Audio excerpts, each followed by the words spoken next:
السلام عليكم ورحمة الله وبركاته، ومرحبا بكم في فيديو جديد على قناتكم المغرب الجميل. حسم رئيس الجامعة الملكية المغربية لكرة القدم فوزي القجع الجدل بشأن اللاعب أيوب بوعدي نجم النادي الفرنسي. القجع صرح أن تم فتح نقاشات موسعة مع أيوب بوعدي، هو منتوج مغربي خالص وذو ثقافة مغربية، وسيكون فخورا بحمل القميص الوطني.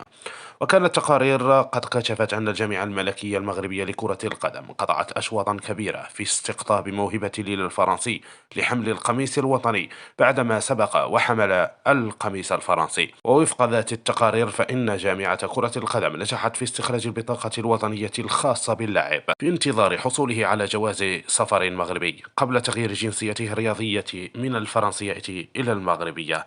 يشار إلى أن بوعدي يلعب في مركز الوسط، وهو ما سيقدم إضافة كبيرة للمنتخب الوطني المغربي.